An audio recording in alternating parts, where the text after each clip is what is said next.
Hello beautiful people and welcome to the channel Life After Narc. My name's Debbie and I talk about all things to do with narcissistic, abusive and toxic relationships, as well as looking at healing from them. Please note that these videos are for information purposes only. If you enjoy the content, please click the like button. Please subscribe to the channel and share with your friends, family, anybody who you think may benefit from this video. We really need to get the word out there about these narcissistic, abusive and toxic relationships and the harm and damage they cause us. The Narcissist's fairy tale. Prince Thorn needed more. He'd drawn so much supply from Princess Rose, he feared there was virtually nothing left, and he knew that she was wising up to his tactics. He'd already felt her pulling back from him, grey-rocking him. He knew that he had to move on. And so he started to put his plans in place. And luckily, things happened that really helped him get his plans in place. Firstly, the king. Princess Rose's father became very ill, and Princess Rose had to go and look after the king with the rest of her family, all the way away in the castle.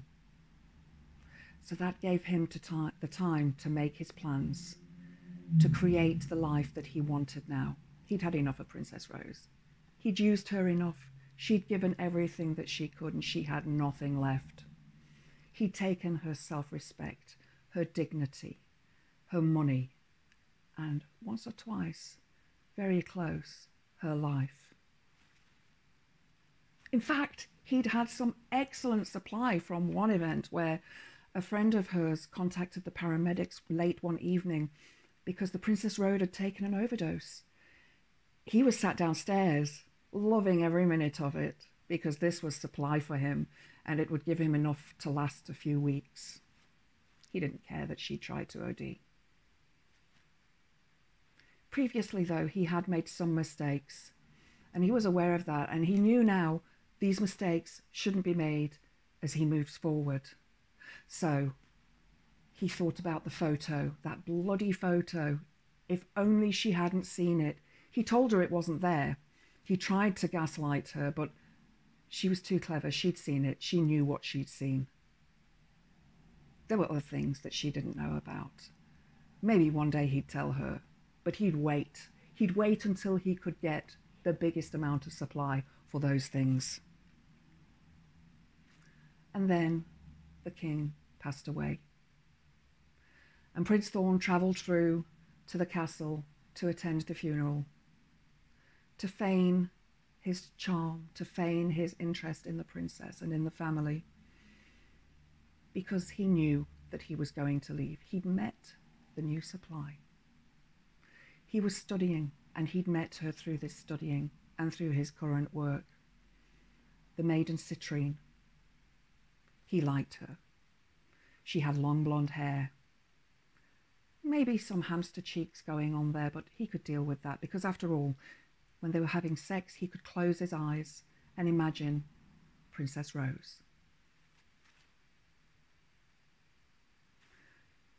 Sometimes he'd really messed up in the relationship he had with Princess Rose, but he always made it round and turned it round to be her fault. He would never take the blame. He knew now that he was going to leave her after the funeral because this would make the biggest impact on her. It would hurt her so much that he could take a year's worth of supply from this.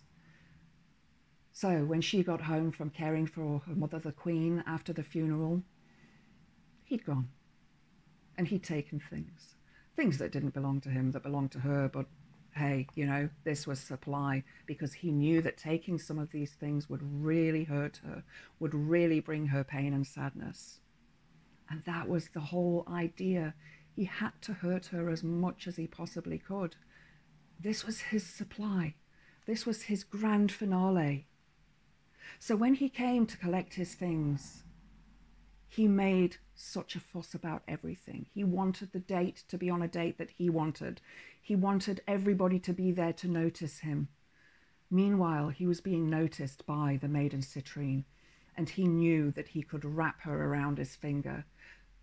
because she'd opened up to him. She told him her story, her sad past about her narcissistic ex, and she saw him as Prince Charming because he was using his charm.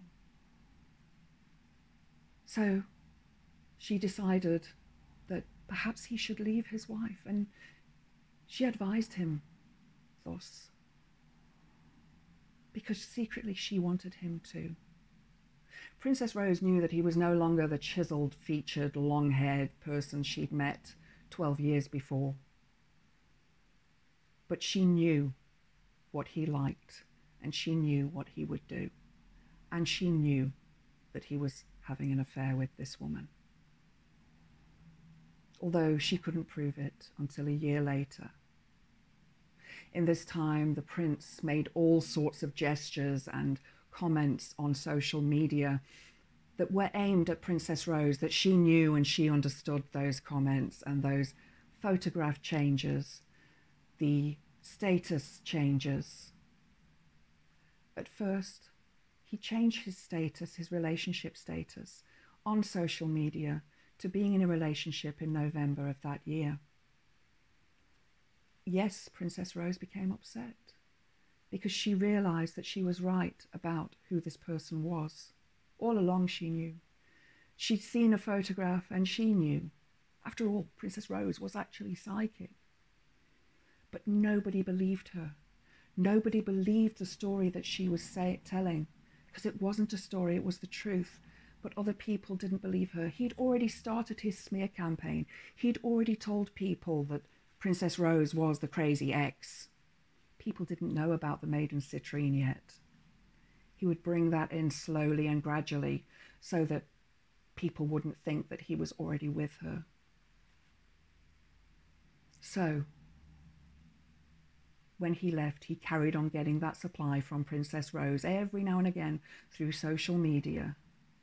He would spy on her. He would watch her. He would make sure that she knew that he was watching her.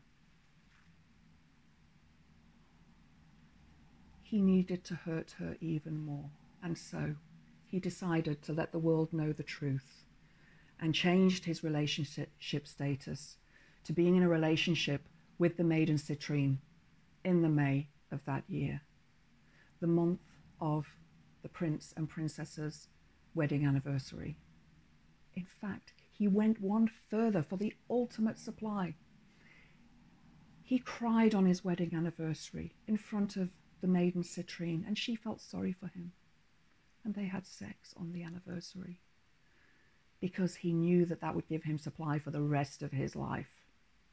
He knew that by doing these things, it would hurt Princess Rose, and he could get the supply from these memories, from this time. He even changed his profile picture, and there was significance in that as well. But Princess Rose was happy because now her suspicions had been confirmed. She was psychic. She knew that what was happening behind her back. Not at the time, because she was so consumed with her dying father and her family affairs, but she knew inside that he would not leave unless he had other supply. And so, a year later, after he'd left, a year later, after he changed his relationship status, she knew that she could now give him the finger because she had the closure that she needed. The Princess Rose went on to live her life in happiness, in joy, in peace and harmony, doing the things that she wanted to do, no longer feeling the guilt, no longer having to put up with the abuse, the physical abuse, the emotional abuse, the gaslighting, the hurt, the temper tantrums. She could now live happily and be happy for the rest of her life.